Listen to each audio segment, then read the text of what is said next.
कुछ अनोखा हर दिन हर सुबह, हर मंजिल हर लम्हा, हर मंजिल हर लम्हा कुछ नया।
Please like, share and subscribe to our YouTube channel East or West. Like the best.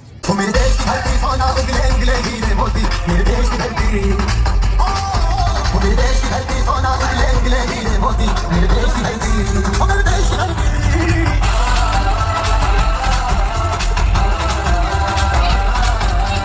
मिट्टी में तेरे काबू गाना है अभी तो, मेहनत से फिर से सोना बना रहा है इसी को। ये मांगे अगर जान भी हंस कर किसे देते हैं, धरती का कर्ज भी तो चुकाना है सभी को।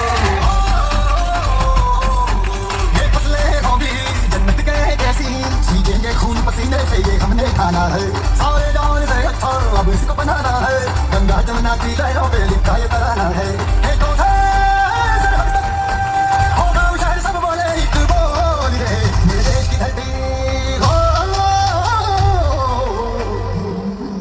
मेरे देश की धरती सोना उगले उगले हीरे मोती, मेरे देश की धरती। खेलते कब बड़े हो गए कि समय का पता ही नहीं चला।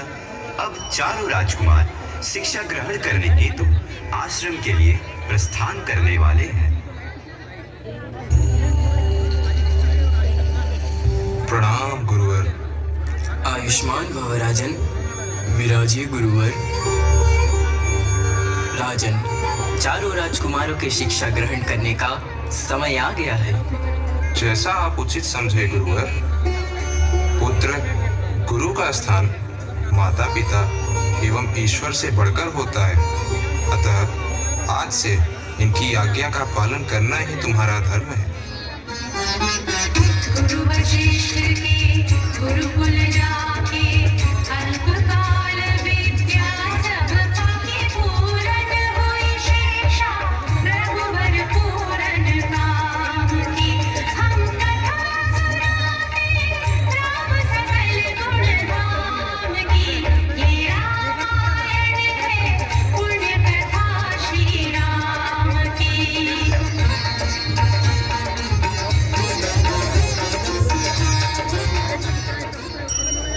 कुछ दिनों पश्चात महर्षि विश्वामित्र अयोध्या की राजसभा में पधारते हैं। प्रणाम गुरुवर। आयुष्मान भव राजन। हम यहाँ विशेष प्रयोजन से आए हैं। हम राजकुमार राम को अपने संग ले जाने के लिए आए हैं, क्योंकि असुरों का आतंक अत्यंत बढ़ गया है। अतः ऋषि मुनियों के उद्धार हेतु राम को हमारे संग वन चलना होगा। जैसी आज्ञा गुरुवर। पुत्र राम व लक्ष्मण महर्षि विश्वामित्र की आज्ञा का पालन करना ही तुम्हारा परम कर्तव्य होगा।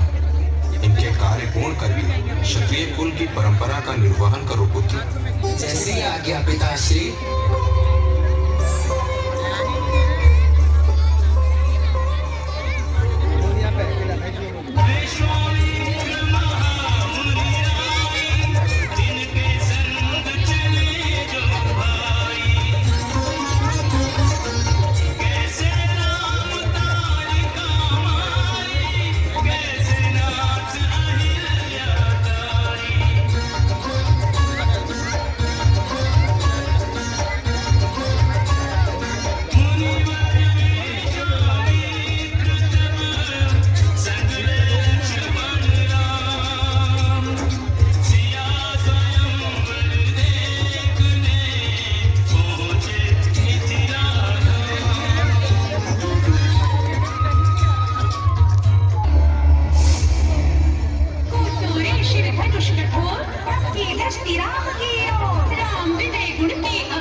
हम क्षत्रिय हैं और बाल बल में अभ्यास करते हुए हमने ऐसे कई धनुष तोड़े, तब तो हम पर किसी ने क्रोध नहीं किया, तो आज क्यों?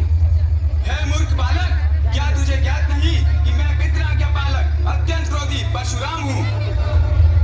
शांत हो जाओ लक्ष्मण, ये महाज्ञानी महाप्रतापी महर्षि परशुराम हैं।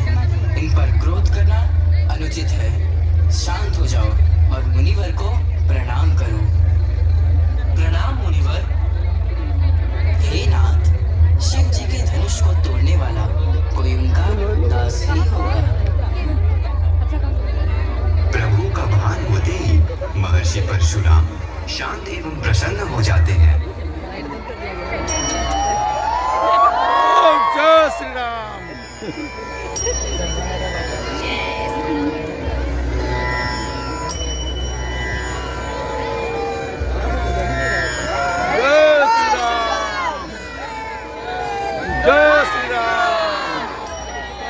कुछ वर्षों पश्चात महाराज दशरथ श्री राम के राज्याभिषेक की घोषणा करते हैं, जिसे सुनकर महारानी कैकेयी की प्रिय दासी मंथरा अत्यंत क्रोधित होती है और महारानी कैकेयी को नाना प्रकार के उदाहरण देकर पथभ्रष्ट कर देती हैं, जिसके परिणाम स्वरूप महारानी कैकेयी महाराज दशरथ से अपने 2 वरदान पूर्ण करने का वचन मांगती हैं। पहला, भरत को राजगद्दी, और दूसरा, राम को 14 वर्षों का वनवास। पिताश्री के वचन को पूर्ण करने हेतु प्रभु राम, लक्ष्मण और देवी सीता वन के लिए प्रस्थान करते हैं।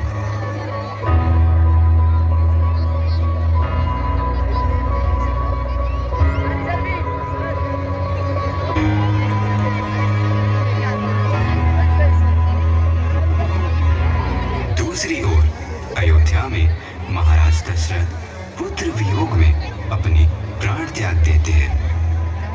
राम राम।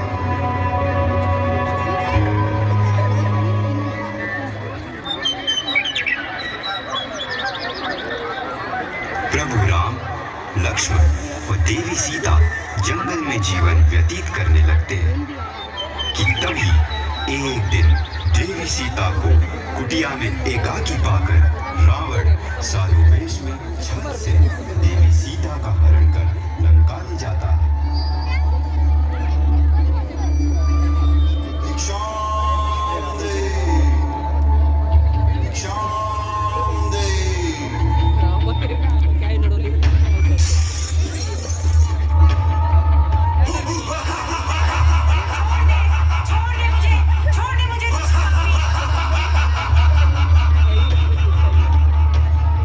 करने जा रहे हैं मर्यादा पुरुषोत्तम भगवान श्री राम के जीवन के सरस प्रसंग।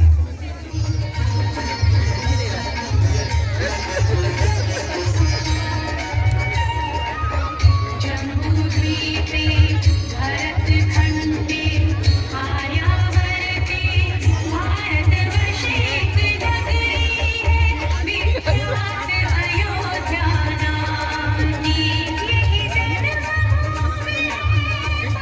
पूज्य श्री राम की हम कथा सुनाते, राम सकल गुण धाम की ये रामायण है, पुण्य कथा श्री राम की ये रामायण, पुण्य कथा श्री राम।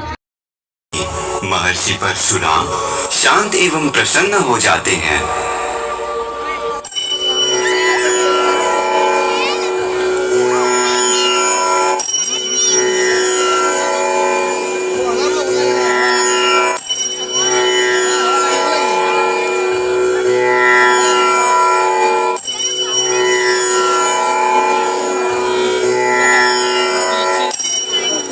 कुछ वर्षों पश्चात मैं उसे जीवित नहीं छोड़ूंगा।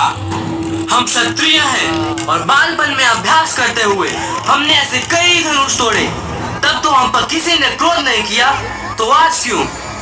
है मूर्ख बालक, क्या तुझे ज्ञात नहीं कि मैं पितृआज्ञा पालक अत्यंत क्रोधी परशुराम हूँ।